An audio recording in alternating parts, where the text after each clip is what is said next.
come in? You're looking extremely well, Harry. Yes. Still playing golf, I hope. It must be 15 years, Harry. I understand you wish to join the Palm Bay Club, Mr. Lyme. Well, I did until we drove through the grounds just now, and I saw what a fabulous place you have here. I'm afraid it's out of my class financially. I'm sorry to have put you to so much trouble. Brad?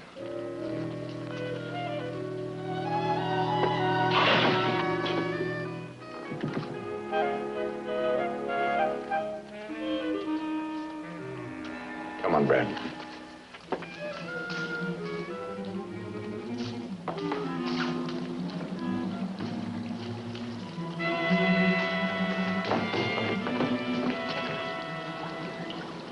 There's no way out here, Brad, except by parachute.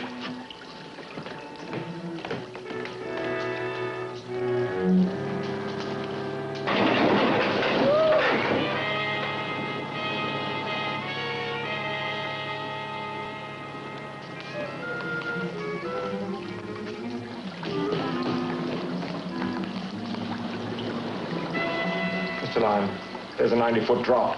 Won't you come in now, Mr. Lyme?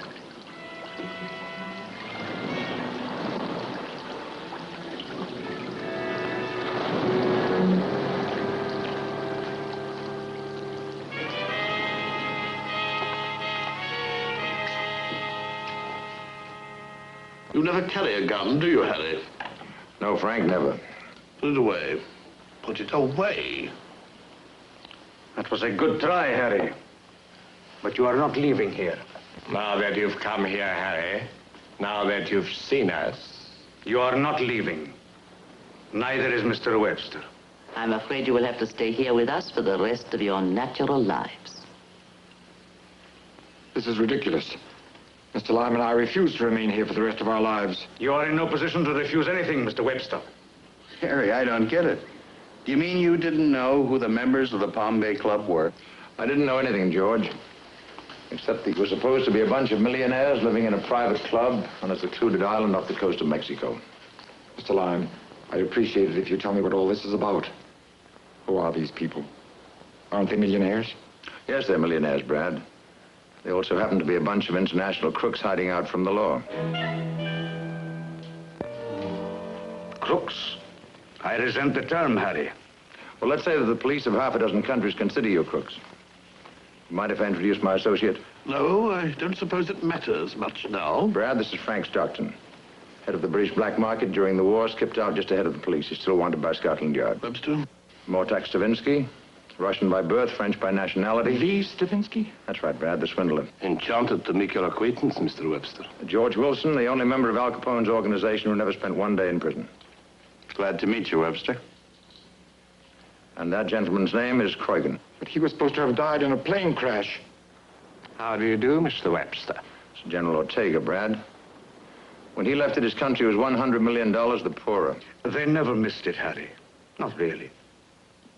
I don't believe I know the ladies. Mr. Lyme, Mr. Webster, this is the Countess. Gentlemen? And this beautiful young lady is Aldrina. She's the daughter of another of our members who died about a year ago. She's lived here with us ever since she was a child. How do you do? Hello, Aldrina. Harry, let's get a few things straight. When we heard that Harry Lyme wanted to join us, we naturally assumed that you knew we were down here. And that the police were after me, too? Of course. We knew you had been posing as a legitimate businessman since Vienna, but... Mr. Lyme is a legitimate businessman. Harry, why did you come here? To buy a beach that just happens to belong to you. It didn't just happen, Mr. Lyme. We bought that beach years ago, so nobody could build a hotel on it. What an unfortunate misunderstanding. But this is preposterous. You can't keep us here forever. It's kidnapping. But don't you see, Mr. Webster? We simply cannot run the risk of letting you go. Can you run the risk of Paul Clark sending people down here to look for us? He will, you know, if I don't go back. A meeting, please, to discuss this. Yes, a meeting without Mr. Lyme and his friend. Very well. Mind waiting out here, Harry?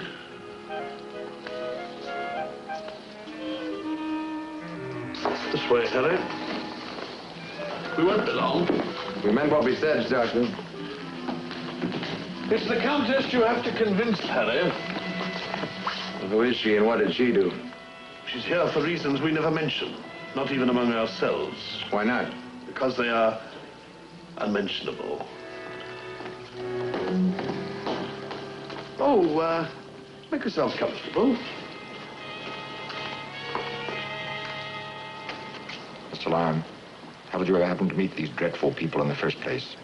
Well, there was a time, Brad, when I had a rather extensive circle of acquaintances. Well, we might as well sit down.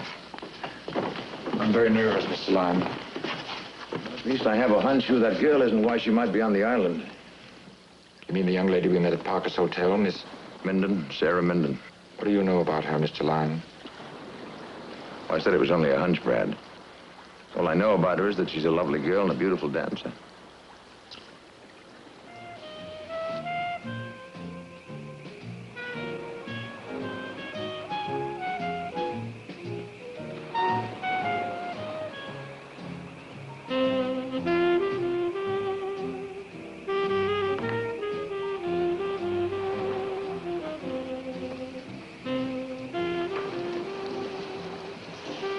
You know something, Miss Minden?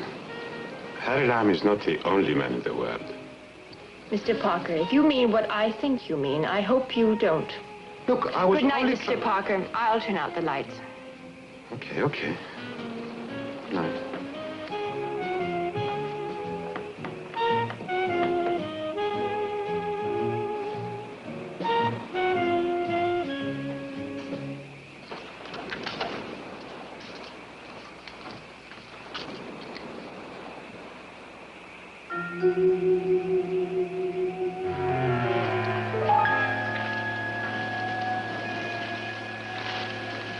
Hello, Roy. Keep your voice down. You been out there long? About half an hour. Had to wait till Loverboy Parker left. Oh. Sarah Minden, Carlos Gonzalez. Mr. Gonzalez, how many men did you bring? 6. And the jeep which we brought ashore on the other side of the island. What do you suppose they're saying in there, Mr. Lyon? Well, let's find out, Brad. I'm going to start talking to you, but you're not going to be here. I beg your pardon?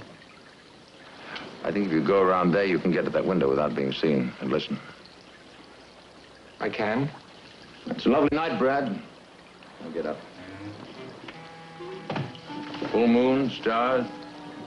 Okay, get going, Brad. Well, they can't see you.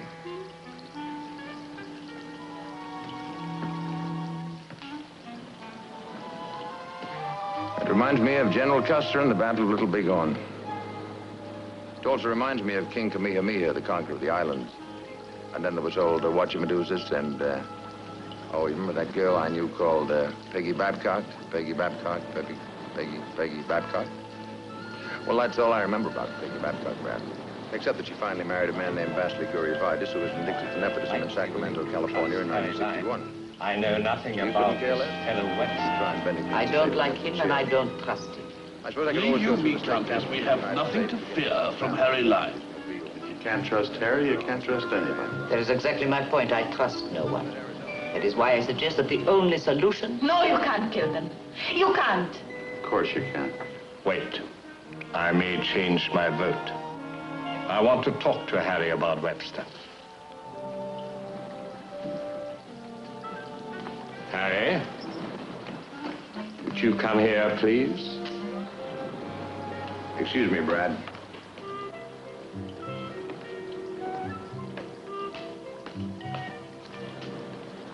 Don't want him to hear.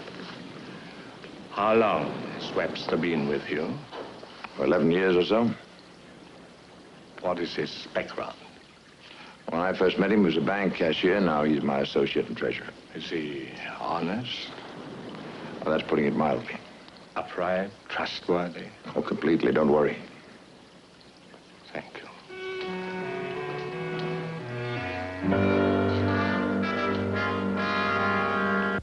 Beard, Webster's a blue-nosed Puritan. He'd probably turn us in the first chance he had.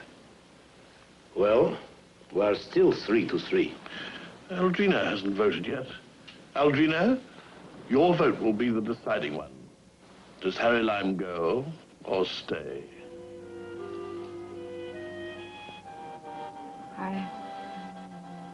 I don't know how to what. I'll let him go, Aldrina. Harry Lime thought you attractive, Aldrina. Do you think so? Really? It was as obvious as your attraction to him. Don't listen to her, Aldrina. Don't listen. Have you no concern for the feelings of this young girl, forced to live out her life with old men and an old woman? Can you not comprehend the loneliness she must feel? Cannot you understand the fantasies that must torture her at night, especially when the moon is high and our tropical breezes are heavy with the scent of jasmine? Harry Lime stays here. Ah, that settles it, doesn't it? Back to the home of the oysters, Olympia, Washington, then back to Virginia again. And it's always a pleasure to get back to here, and I'm glad you got back. I'm beginning to repeat myself. Mr. Lime, we have to stay here for the rest of our lives. It was a 3-3 tie until that young woman broke it. Aldrina? Yes. It seems she's lonely. Oh, Harry, would you and Webster come here a minute?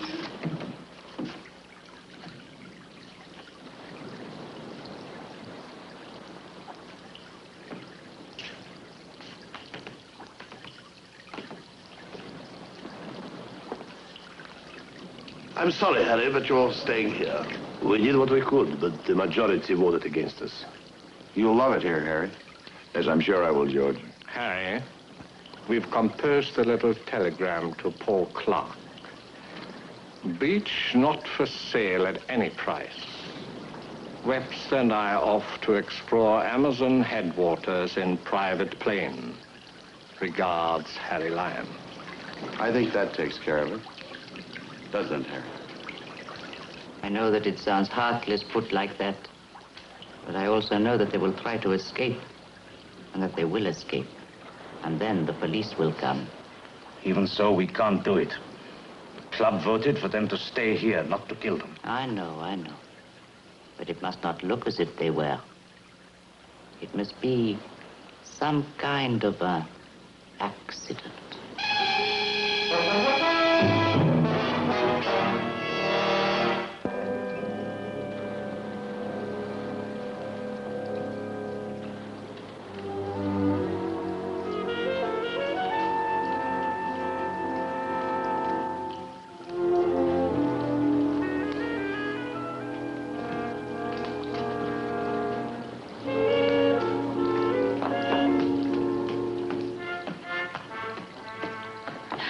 Thank heavens you are here.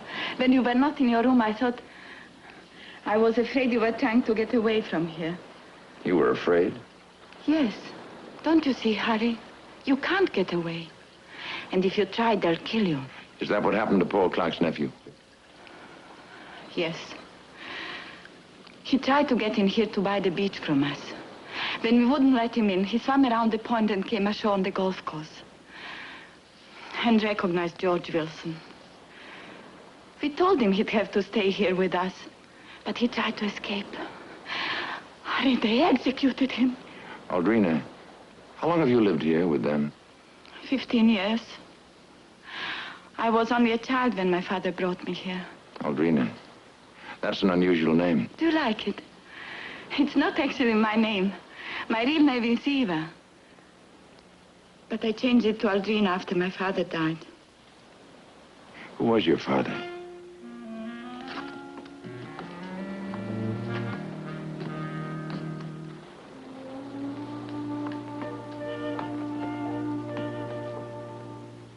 Who was he, Aldrina? All that I'll tell you is that he was hated by all the world for what he did. But he made everyone think he died years ago. I didn't know, Harry. I spent my childhood in Switzerland with the governess. I didn't know who my father really was until he did die. Last year. Harry, you've got to believe me. I didn't know. I believe you. You're not wanted by the police then anyway. No. And you're getting out of here. You and Brad and I were leaving together. No, we can't. There is no way out of here. There's always a way out of any place. Not out of here. Please, Harry, don't even think of it. Aldrina, you're a wonderful, beautiful woman. And you have a life to live out in the world. Not here on this little island with a bunch of crooks and murderers. But we can't get away. Yes, we can. Aldrina, the world outside is so full of wonderful things all waiting for you. It's full of men waiting to fall in love with you. It's full of clothes and jewelry waiting to be worn by you. It's full of cities like London, Rome, Paris, New York, all waiting to show you their glories. But it won't wait forever. Aldrina, this is your chance to live. Perhaps the only chance you'll ever have. Now, maybe we can't get out of here, but at least we've got to try. All right, Harry. All right. Now, where's the switch that turns off the electrified fence? In the boardroom. Do you know how to turn it off? Yes. But there is a bell that rings when it is turned off. Do you know how to prevent it ringing? I'm not sure. I think so, but I'm not sure. Well, we'll have to take a chance. You get dressed. I'll wake Brad. We'll meet you back here in 15 minutes. Harry, I'm scared. Just keep thinking of all the things that are waiting for you.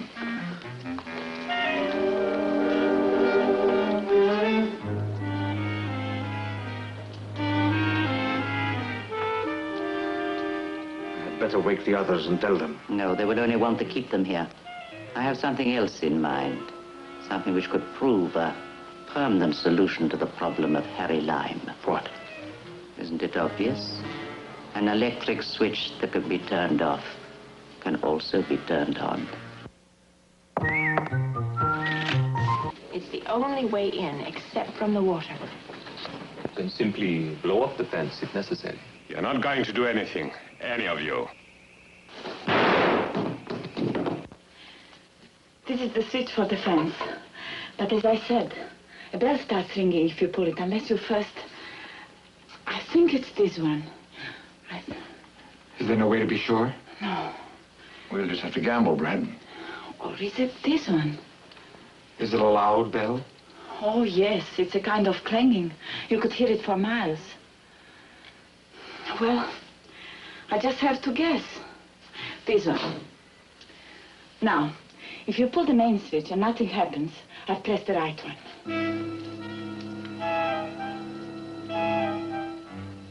Mr. Lime, be careful.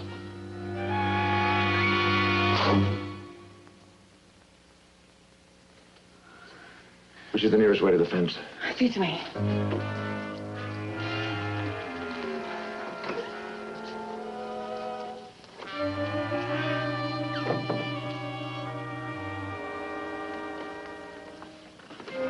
You understand?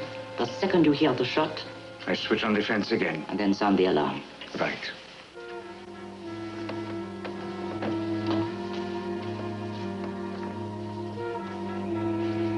How much further is it to the fence? Only a little way. Who's there? Who's that? One of the guards on patrol. I said, who's there? Aldrina, you better go ahead and wait for us. But you stay here and talk to him while I get around behind him. What'll I talk about? You'll think of something. I will. Sure. Who is it? I said, who's there? Who are you? My name is Bradford Webster. What are you doing wandering around here at 4 o'clock in the morning? I want to ask you some questions.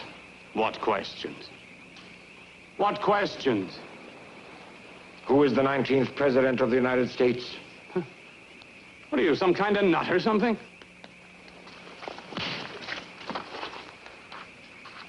He wouldn't have known the answer anyway. What is the answer, Brad? I'm afraid I don't know, Mr. Lime. Rutherford B. Hayes?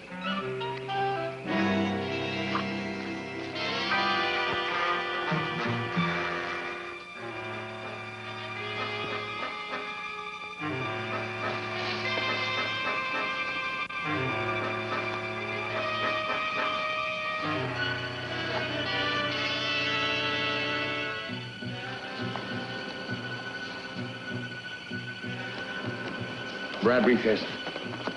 Mr. Lime? All we've got to do is climb it. Mr. Lime, I just thought of something. If anyone discovers that we've gone, they might turn the fence on at the precise moment we're climbing it. We'd be electrocuted. That's a possibility, Brad. Start climbing, Aldrina.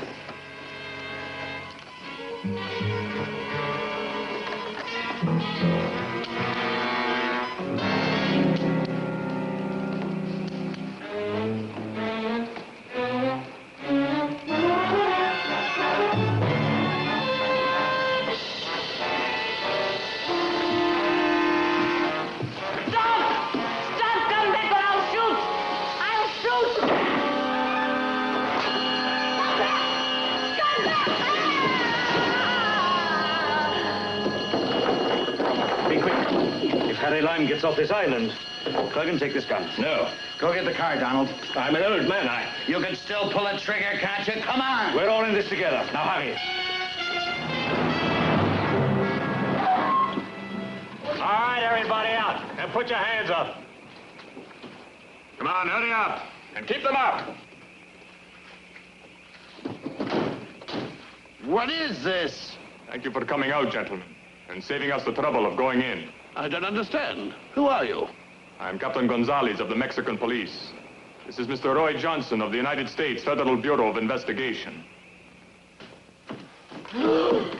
Hold on. Where's Harry? Is he all right?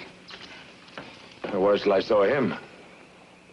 Roy, it's all right. He just walked in. Amigos, it's okay.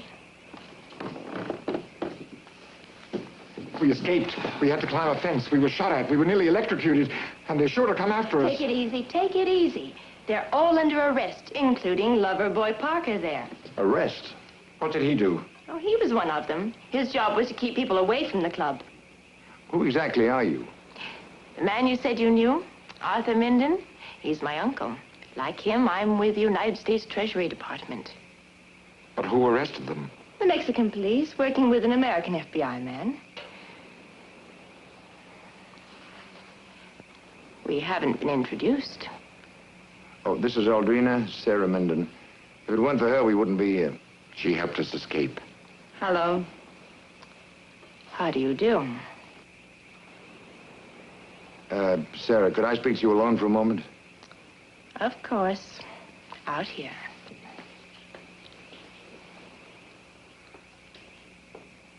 What will happen to the club now?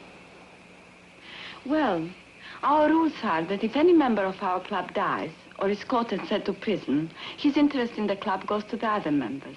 That means that you now own the entire club, Yes. I suppose it does, doesn't it? as well as the beach on the other side of the island, Yes. for which I'm able to offer you a great deal of money. Oh, you are sweet. How much? $27,000. Couldn't you make it just a little bit more?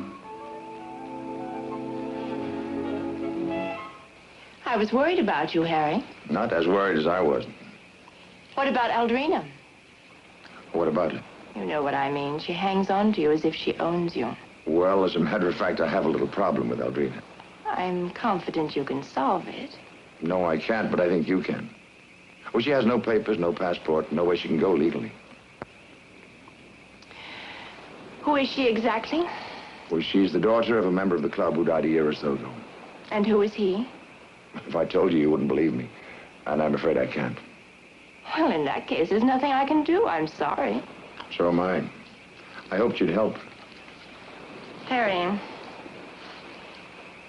on second thought, I can help. And I will. Thank you. It's all right. I understand.